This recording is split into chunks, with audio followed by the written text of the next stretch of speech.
9ஆம் தலைமுறை ஜோதிடர் கோபால யோகியின் வணக்கங்கள்.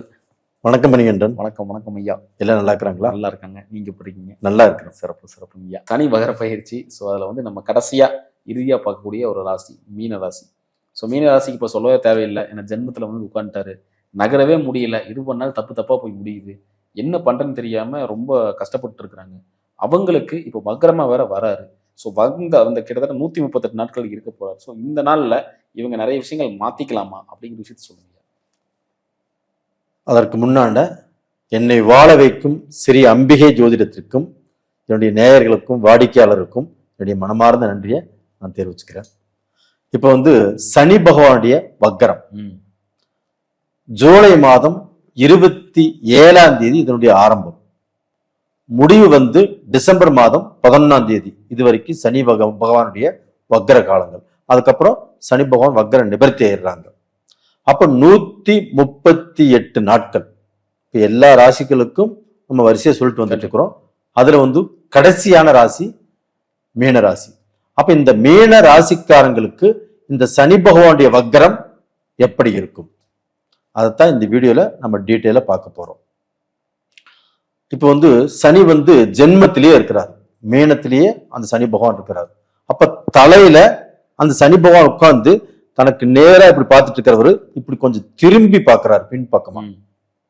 அப்ப வந்து பாத்தீங்கன்னா இந்த பீரியட்ல இந்த சனி பகவானுடைய வக்கர காலகட்டங்கள் ஆகப்பட்டது மீன ராசிக்காரங்களுக்கு ஒரு நல்ல விஷயத்தை செய்யுமா, இல்ல திருமணத்தை தடுக்குமா, இல்ல ரிலேஷன்ஷிப்ல பிரச்சனை வருமா, இல்ல நம்ம தொழில்ல நமக்கு ஏதாவது ஒரு வளர்ச்சி பார்க்க முடியுமா, இல்ல நம்ம வந்து ஒரு வேலை எடுக்கிறோம் ப்ரமோஷன் கிடைக்குமா, இல்ல வேலையில மாற்றங்கள் உருவாகுமா அப்படின்னு இப்ப எதிர்பார்க்கக்கூடிய காலகட்டங்கள் மீனராசிக்காரங்கள். இப்ப நான் சொன்னது அத்தனையும் மீனராசிக்காரங்களுக்கு நடக்கும். ஏன்னா அந்த சனி பகவான் வக்கரம் ஆகிறார் இல்லையா. அப்ப அந்த சனி பகவானுடைய வக்கரமாகப்பட்டது மீனராசிக்காரங்களுக்கு மிகுந்த யோகத்தை கொடுக்கும். ஏன்னா ராசிதிபதியும் பார்க்கிறாரு. அது போக பாத்தீங்கன்னா அந்த மேன ராசியுடைய அதிபதி யாருங்க? குரு பகவான். அந்த குரு பகவான் ராசிக்கு 5ஆம் இடத்தில் மிதுனத்திலிருந்து பெயர்ச்சியாகி புனர்பூஷ நட்சத்திரத்தில், அதாவது குருவுடைய நட்சத்திரத்திலேயே உச்ச பலமாக அந்த 5ஆம் இடத்துல இருக்கிறாங்க. அந்த 5ஆம் இடத்தில் இருக்கக்கூடிய குரு பகவான் கரெக்டா 9ஆம் பார்வையாக தன்னுடைய சொந்த வீடான மீனத்தை பார்க்கிறாங்க. அந்த மீனத்திலேயே சனி பகவானும் இருக்கிறாங்க. அப்போ வந்து டபுள் யோகம் மீன ராசிக்காரங்களுக்கு. ஏன்னா தன்னுடைய சொந்த வீட்டை பார்ப்பது ஒரு யோகம், அதுபோக தனக்கு வந்து 7.5 சனி, ஜென்ம சனி. இந்த ஜென்ம சனியால் ஒரு விஷயத்தை சரியாக முடிவு பண்ண முடியாமல் பல முடிவு பண்ணி அதுல நல்ல முடிவு எடுக்காமல் அவதிப்பட்டு இருக்கிறாங்க மீனராசிக்காரங்க. வேலையிலும் திருப்தி இல்லை, ஒரு நல்ல ஹையர் பொசிஷன்ல இருக்கிறாங்க, அவங்க தப்பான முடிவெடுத்து அதனால அவங்க எடுத்த முடிவால வேலையிலும் சில பிரச்சனைகள் ஓடிட்டு இருக்குது. ஒவ்வொருத்தருக்கும் வந்து பாத்தீங்கன்னா இந்த தப்பான முடிவெடுத்ததுனால அவங்களை டீப்ரமோட் பண்ணிடுறாங்க. அப்ப வந்து பாத்தீங்கன்னா அவங்க வேலையிலிருந்தே இறங்கக்கூடிய சூழ்நிலைகள் உருவாகுது. ரெண்டாவது பாத்தீங்கன்னா ஒரு சில மீனராசிக்காரங்களுக்கு தன்னுடைய சொந்த பந்தத்தால் ஒரு மன நிம்மதி இல்லை, மன சந்தோஷம் இல்லை. அது போக தன்னுடைய அண்ணன், தம்பி, அக்கா, தங்கச்சி இவங்க எல்லாம் கூட்டு குடும்பமா இல்லைன்னா எல்லாரும் குடும்பத்தோடு நல்ல சந்தோஷமா இருந்திருந்தாலுமே அவங்களுக்குள்ளேயே மன வருத்தம், மன போராட்டம், சில விஷயங்களை எப்படிதான் நம்ம சொல்றது அப்படிங்கிற அளவுக்கு குழப்பங்கள், இதோட நிறைய பேர் வாழ்ந்துட்டு இருக்கிறாங்க. இது போக இந்த சமயத்துல இப்ப மீனராசிக்காரங்களுக்கு திருமணம் ஆயிருக்குன்னு வச்சுக்கோங்களேன், அவங்க கணவனும் மனைவியும் இந்த கணவருடைய சொந்த பந்தத்தை எப்படி அவங்க ஜமாளிக்கிறது அப்படின்னு தெரியாம அவங்கனால மன வருத்தம், பிரச்சனை, குழப்பங்கள் இவ்வளவு வந்துட்டு இருக்குது. ஒரு சிலருக்கு கணவன் மனைவிக்கு ஒரே வீட்டில் இருந்தும் நல்ல அண்டர்ஸ்டாண்டிங் இல்லாமல், ஒருத்தர் பேசிக்காமல், ஒரு மன திருப்தி இல்லாமல் நிறைய பிரச்சனைகள் இதோட வாழ்ந்துட்டு இருந்த அந்த மீனராசிக்காரங்களுக்கு இப்பதான் சூப்பர் டைம். இந்த டயத்தினால மீனராசிக்காரங்களுடைய வாழ்க்கையே அப்படியே வந்து பாத்தீங்கன்னா ஒரு பெரிய மாற்றங்கள் உருவாகக்கூடிய அமைப்பு வந்தாச்சு.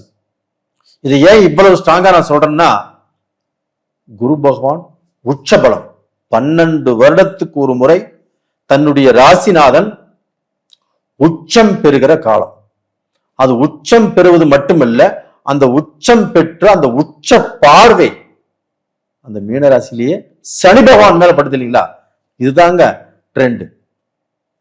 இந்த சமயத்துலதான் அவங்களுக்கு வந்து ஒரு மிகப்பெரிய ஒரு யோகத்தை அடைவாங்க. அந்த யோகத்தால் மீனராசிக்காரங்கள் தான் பட்ட கடன், அந்த கடனை அடைப்பதற்கு வாய்ப்புகள் இருக்கிறது. ஏதாவது மிகப்பெரிய அதாவது வந்து இவங்களுக்கு ஒரு ப்ரமோஷன் கண்டிப்பாக உருவாகும். அது போக வந்து பாத்தீங்கன்னா ஏதாவது சொத்து வாங்குவாங்க.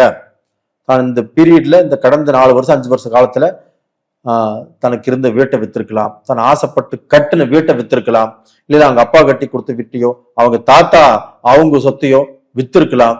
இது எப்படியாவது வாங்கணும்னு நினைச்சிட்டு இருந்திருப்பாங்க. இந்த பீரியட்ல மீனராசிக்காரங்கள் ஏதாவது ஒரு கிரயம் பண்ணுவாங்க, ஏதாவது ஒரு சொத்து வாங்குவாங்க. அப்ப வந்து பாத்தீங்கன்னா இவங்களை யார் யார் வளர மாட்டாங்கன்னு நினைச்சாங்களோ அவங்களுக்கு முன்னாண்ட இவங்க அப்படியே மேலும் மேலும் வளர்ந்து காட்டுவாங்க. அப்படிப்பட்ட ஒரு யோகமான டைம் தான் இந்த பீரியட். சிறப்புங்கய்யா. இந்த காலகட்டத்தில் இவங்களுக்கு தேவையானது அந்த தெளிவான ஒரு இது இருக்குங்கய்யா. எது பண்ணாலும் குழப்பத்தில் இருக்கு, ஒரு முடிவு எடுக்க முடியல, தப்பா முடிவு எடுத்து நம்ம வந்து யோசிக்கிற மாதிரி ஆயிடுது, கொஞ்சம் யோசிச்சு பண்ணியிருக்கலாமோ, அவசரப்பட்டோமோ அப்படின்னு நினைக்கிறாங்க. ஸோ இந்த காலகட்டத்தில் இப்போ இந்த நிதானம் கிடைக்குமா? கண்டிப்பா இந்த பீரியட்ல அந்த குரு பகவான் வந்து இவங்களுக்கு வந்து 9ஆம் இடத்தையும் பார்க்கறாங்க. புரியுதுங்களா? அதே குரு பகவான் ஆப்பட்டது இவங்க ராசியையும் பார்க்கறாங்க. அப்ப இந்த ராசியை பார்க்கறதுனாலையும் இவங்களுடைய ராசிக்கு 9ஆம் இடத்தை தன்னுடைய ராசி நாதனே பார்க்கறதுனாலையும் கண்டிப்பாக இவங்க பாக்கியசாலிகள் தான். அப்போ வந்து பாத்தீங்கன்னா இதற்கு முன்னாண்ட வேணா நீங்க சொன்ன மாதிரி நானும் சொன்னேன், தப்பா முடிவு எடுத்திருக்கலாம். அந்த முடிவே வந்து பாத்தீங்கன்னா சரியா வராம இருந்திருக்கலாம். இவங்க எந்த விஷயத்தை செஞ்சாலும் அதுல வந்து பிரச்சனைகள் வந்திருக்கும். இவங்க வந்து பாத்தீங்கன்னா வேலையிலேயே வந்து பாத்தீங்கன்னா ஒரு முக்கியமான முடிவு எடுத்திருப்பாங்க, அதுலயும் மாட்டியிருப்பாங்க. அது எல்லாமே இப்ப மாறக்கூடிய காலகட்டங்கள் வந்தாச்சு. வெளிநாடு போனாலும் பொழைக்கலாம், இந்தியாவில் இருந்தாலும் பொழைக்கலாம். இந்தியாவிலேயே ஒவ்வொரு ஸ்டேட்டுக்கு, எந்த ஸ்டேட்டுக்கு இருந்தாலும் அதுலயுமே வேலை வாய்ப்புகள், பிசினஸ் அதுலயுமே நல்ல முன்னேற்றங்கள் வரும். இந்த பீரியட்ல இப்ப இந்த 7 சனி பீரியட் தானே, இந்த பீரியட்ல மீன ராசிக்காரர்கள் சிறுசாவும் தொழில் ஆரம்பிக்கலாம், பெரிய லெவலையும் தொழில் ஆரம்பிக்கலாம், பெரிய லெவல்ல முதலும் போடலாம், இல்லைன்னா ஒரு பிரான்ச்சுக்கு 2 பிரான்ச் வந்து ஒரு விஷயத்தை ஓபன் பண்ணலாம். அது மாதிரியான ஒரு நல்ல பொசிஷனுக்கு வரக்கூடிய காலம் இந்த பீரியட். சிறப்புங்க. இது மட்டும் 138 நாளுக்கு மட்டும் இல்ல, இந்த ஒரு வருட காலத்துக்குமே மீனராசிக்காரங்களை கையில பிடிக்க முடியாது. அருமையா சொன்னீங்க. ஏன்னா அவங்கள பார்த்தாவே கொஞ்சம் பிரகாசமா தெரியும். ஏன்னா அந்த குரு பார்க்கறது அவங்களுடைய மனசுல அந்த கஷ்டமெல்லாம் நீங்கி அந்த கஷ்டத்தை நம்ம ஜெயிச்சிருவோம் அப்படிங்கிற ஒரு தைரியம், தன்னம்பிக்கை அவங்களுக்கு வந்திருக்கும். அவங்கள பார்த்தாவே அந்த ஒளி தெரியும் நம்மளுக்கு. பொருளாதாரம் எப்படிங்க இருக்கு? பொருளாதாரம் இதற்கு மேல மாற்றங்கள் வரும், இதற்கு மேல சம்பாதிப்பாங்க, இதற்கு மேல ஒரு இடத்த வாங்குவாங்க, ஒரு நல்ல பொசிஷனுக்கு அவங்க வர்றது நம்மளுக்கே தெரியும். இந்த கடன் சார்ந்த விஷயங்கள் எப்படிங்க இருக்கு? கடன் இப்ப மீனராசிக்காரங்களுக்கு இப்ப கடன் பட்டுட்டாங்க. கடந்த பீரியட்ல வேலைக்கு போனாலும் கடன், பிசினஸ் பண்ணினாலும் கடன், வீட்டிலே கடன், எதுக்கோசரம் பட்டோம் எப்படி பட்டோம்னு தெரியல, இப்ப கடன்ல இருக்காங்க வச்சுக்கோங்களேன். அந்த கடனை இப்ப மீனராசிக்காரங்கள் இந்த ஒரு வருட காலத்துக்குள்ள இந்த 138 நாட்களுக்குள்ள படிப்படியாக கட்டுவதற்குண்டான வாய்ப்பு அவங்களுக்கு கிடைக்கும். ஒண்ணு தொழில் ரீதியாகவோ, ஒரு பிசினஸ் ரீதியாகவோ, ஒரு வேலையில் அதிகமான சம்பளமோ, ஒரு ப்ரமோஷனோ. ஏன்னா ஒரு வருமானம் இருந்தா தானே அதில் 10 ரூபாய் மிச்சம் பண்ணி நம்ம கடனை கட்ட முடியும். அந்த மாதிரியான டைம், ஒரு யோகமான நேரம், காலம் மீனராசிக்காரங்களுக்கு வந்தாச்சு. சிறப்பு. இதுல மீனராசியில பிறந்த பெண்கள் நிறைய பேர் வேலைக்கு போயிட்டு இருக்கிறாங்க. வேலைக்கு போய் வந்து பாத்தீங்கன்னா குடும்பத்துடைய மொத்த பாரத்தையும் அவங்க சுமந்துட்டு கடனும் பட்டிருக்கிறாங்க. அந்த கடனை அவங்க அடைப்பாங்களான்னா கண்டிப்பா அடைப்பாங்க. அவங்களுக்கு வந்து கணவனால் திருப்தி கிடைக்குமானா கண்டிப்பா கிடைக்கும். நிறைய பேருக்கு மீனராசியில பிறந்தவங்களுக்கு மறு வாழ்க்கை, ஏன்னா 9ஆம் இடத்தை குரு பார்க்கறதுனால மறு வாழ்க்கை அமையும். இல்ல மறு வாழ்க்கையை வந்து அவங்க ஏத்துக்குவாங்க. இப்போ ஏதோ சூழ்நிலையில கணவன் பிரிஞ்சுட்டாங்க, இல்ல கணவன் இறந்துட்டாரு, இல்லைன்னா ஏதோ ஒரு சூழ்நிலையில மனைவி பிரிஞ்சுட்டாங்க, இல்ல மனைவி இறந்துட்டாங்க, இவங்க வந்து மறு வாழ்க்கைக்கு இஷ்டமே இல்லாம இருப்பாங்க. இந்த பீரியட்ல அந்த இஷ்டம் வரும். அப்ப அது சக்சஸா முடியும். திருமண வாழ்க்கை எப்படிங்க இருக்கு? திருமண வாழ்க்கை இப்ப 5ஆம் இடத்துல குரு, அந்த குரு 9ஆம் இடத்தையே பார்க்கறாங்க. அட்டகாசமான திருமணங்கள் இந்த பீரியட்ல வந்து பாத்தீங்கன்னா அவங்க மனசுக்கு பிடித்தவர்களோடு வாழ்க்கை நடத்தக்கூடிய அந்த யோகமும், அதே சமயத்துல ஒரு இடத்துல பொண்ணு பாக்குறாங்க, அந்த பொண்ணு அழகா இருக்கணும், படிச்சிருக்கணும், நல்ல வேலைக்கு போயிட்டு அப்படிங்கிற கற்பனைகள் இருக்கு இல்லைங்களா, அந்த கற்பனைக்கு தகுந்த மாதிரியே மீனராசிக்காரங்களுக்கு வாழ்க்கை அமையும். அது பெண்ணாக இருந்தாலும் சரி, ஆணாக இருந்தாலும் சரி. சிறப்புங்க. இந்த 138 நாட்கள் இவங்க வந்து எந்த விஷயத்துல ரொம்ப கவனமா இருக்கணும்? இவங்க வந்து அடுத்தவங்களை நம்பவே வேண்டாம்னு சொல்லுங்க. ஏன்னா மீனராசிக்காரங்கள் நம்பி நம்பி நம்பி கெட்டுட்டு தான் இருக்கிறாங்க. எதுவாக இருந்தாலும் அவங்களுக்கு அந்த முடிவு அவங்களே எடுக்க சொல்லுங்க. அடுத்தவர்களை நம்பி ஒரு இடத்துல உட்கார வச்சாலும், ஒரு பொறுப்பு கொடுத்தாலும் முழுசா அவங்கள நம்பிட வேண்டாம். அதே சமயத்தில் அடுத்தவங்களுக்கு பணத்தையும் கொடுக்க வேண்டாம். அடுத்தவங்களை நம்பி இவங்க இருக்க வேண்டாம். அவர் இருக்கிறார் பார்த்துக்குவார். ஏன்னா வந்து மீனராசிக்காரங்க அடுத்தவங்களை ஈஸியா நம்பிடுறாங்க. ஏன்னா அவங்க நல்லவங்க, அடுத்தவங்களையும் நல்லவங்களா தான் நினைக்கிறாங்க. அப்ப அவங்கனால நிறைய பாதிக்கப்பட்டுட்டாங்க. இனிமேலும் பாதிக்கப்படக்கூடாது அப்படின்னா யாரையுமே நம்ப வேண்டாம். சிறப்புங்க. ரொம்ப அழகா அற்புதமா சொன்னீங்க. மீண்டும் அடுத்த காணொலியில் ஒரு வித்தியாசமான கண்டெடுத்து நம்ம பேசுவோம். ரொம்ப நன்றிங்க மணிகண்டன். நன்றிங்க.